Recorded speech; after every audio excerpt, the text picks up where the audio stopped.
Our Bible word is 1 Peter chapter 3, a portion of verse 18 to 20. Christ, being put to death in the flesh, but made alive by the Spirit, by whom also he went and preached to the spirits in prison, who formerly were disobedient, when once the divine longsuffering waited in the days of Noah. So this is about Jesus preaching to the spirits in prison. But the larger context it comes from, it actually speaks to the Christians and their suffering in the context that they are. Remember, they were living along the north or just south of the Black Sea, along Pontus, Bithynia, Cappadocia, and Asia, those parts. And Peter addresses them in the context of suffering. And this letter makes many reference to their suffering. And the root cause of their suffering is that they abandoned their previous way of life, their pagan way of life. Already in chapter 1, verses 18, Peter writes there, knowing that he speaks there of them being redeemed from your aimless conduct received by tradition from your fathers. And so they refused now to live like their fellow countrymen. Although they were resident aliens or they were foreigners there, they were not locals. Of course, this also refers to their metaphorical status as aliens here on earth because their true citizenship is in heaven. But they abandoned their previous pagan lifestyle, their sinful lifestyle, and now they live an ethical life orientated towards Christ, the gospel. So now they are targeted and abused by those living around them because they abandoned their previous way of life. So we can also think in many contexts today where Christianity is being reviled or looked down upon by surrounding societies. So Peter often speaks to their suffering.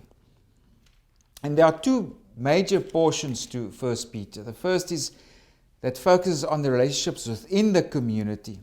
And that is 1 Peter 1 verses 22 to chapter 2 verses 10. And then where our current Bible word comes from, that's 1 Peter 2 verses 11 to 4 verses 11. It's how to live in a hostile world. It's this hostile world from which they experience abuse, etc. And if we look now more closely around the context of our immediate Bible word, there are three main areas. Firstly, is from chapter 3 verses 13 to 17. That's where they are admonished, or Peter speaks there about suffering for the sake of good. And then from verses 18 to 22, he speaks about Christ also suffered for good. And then from chapter 4 verses 1 to 6, it's also suffer like Christ suffered in order to bring an end to sin. So we can see there's lots of references to suffering here in this letter. But Peter also admonishes, suffer for the right reason. Don't suffer for the wrong reason.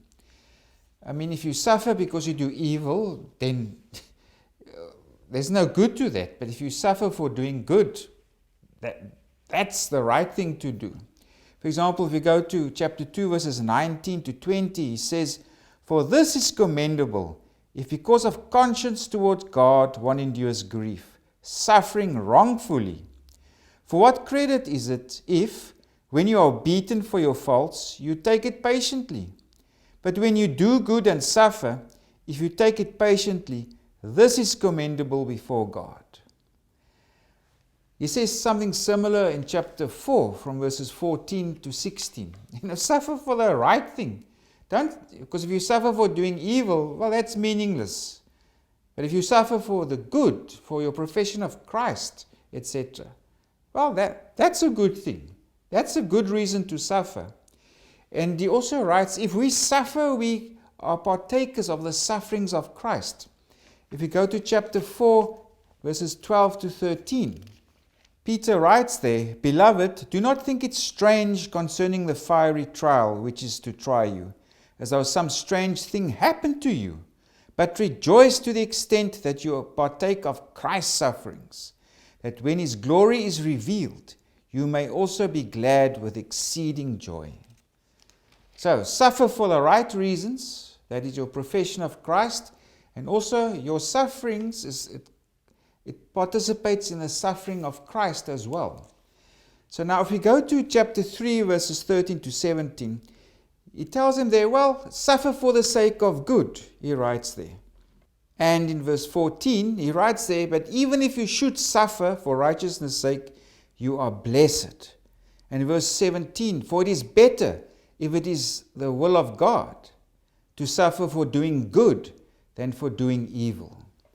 So it's about suffering for the sake of good. And now, most immediate context, that's from verses 18 to 20, he explains that Christ also suffered for a good purpose. The suffering of Christ was not meaningless. If we go to verse 18, for Christ also suffered once for sins, the just for the unjust, that he might bring us to God. So that was the purpose of Christ's suffering. He was a just person. He suffered for us as sinners. He died for our sins in order to bring us to God. So Jesus' suffering also had purpose. It was meaningful suffering. And now if we come to our Bible word, let's read it again.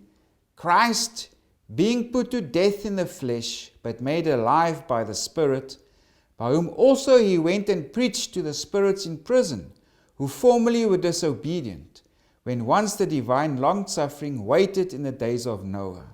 So now Peter explains what happened with Jesus after he suffered and died. He explains he went to the spirits in prison. He proclaimed the gospel to them, because the Greek word here is keruso. It means to proclaim. And it's used in the New Testament in reference to the proclamation of the gospel. So Jesus went and he preached, or he proclaimed the good news, to the gospel, to the spirits in prison. And it refers to those who were alive at the time of Noah while the ark was being built. Of course, we also understand it that Christ preached to all the dead at this time. And this is also, if we go to chapter 4, verses 6, in a similar verse, Peter also writes there, for this reason the gospel was preached also to those who are dead, that they might be judged according to men in the flesh, but live according to God in the Spirit.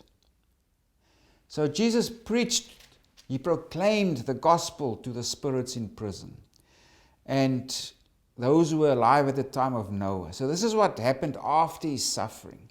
And he speaks also now, he digresses a bit, because he refers to the flood, the waters of the flood. And this water of the flood, there's an antitype to it. In other words, a counter image to that.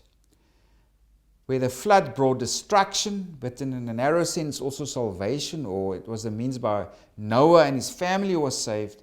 Baptism is the means by which God essentially saves. So that's the antitype to this water of the flood, is baptism. It is the means by which we are saved. And it's also because a result of Christ's resurrection. So this is what happened after Christ's suffering. He went and he preached to the spirits in prison. And he digresses by speaking of the flood, and there's an antitype to this water of the flood. It's baptism that saves us. It's by the resurrection of Christ also that we are saved. And in verse 22, because of the resurrection of Christ, he's gone into heaven and is at the right hand of God. Angels and authorities and powers having been made subject to him. So, after his suffering, Jesus went to preach to the spirits in prison. He was raised from the dead. He went to heaven, seated at the right hand of God, and all evil powers were made subject to him. So that's what happened after his suffering. But also here, of course, the main idea is the suffering of Jesus was meaningful. Meaningful events happened. He died for our sins. He preached the gospel to the spirits in prison. He was raised after that. He was exalted and is now Lord. He has rule over everything. And now the next portion, chapter 4, verses 1 to 6, is also suffer like Christ suffered to bring an end to sin. Especially if we read there, for he who has suffered in the flesh has ceased from sin, that he no longer should live the rest of his time in the flesh for the lusts of men, but for the will of God. Again, the suffering is caused by people putting pressure on them to conform to their previous way of life. And Peter admonished them, suffer. Because if you suffer, it means you're stopping to sin. You're not giving in to the norms and values of your surrounding culture. Because he also writes there in verse 4, in regards to these, they think it strange that you do not run with them in the same flood of dissipation, speaking evil of you. So Peter said, that's good. Because if you suffer in that way, it means you're not giving in to the values and norms of society. You're continuing to live an ethical life, a life based on the teaching of Jesus. So 1 Peter, it's full of teaching about suffering, but don't suffer meaninglessly, where you bring things on yourself where you've done evil. It's about suffering meaningfully. It's about suffering for the sake of the gospel, despite the pressure and abuse from society around you. Because Christ also suffered, and his suffering was also meaningful. And by our suffering, by not giving in to the norms of society, we bring sin to an end.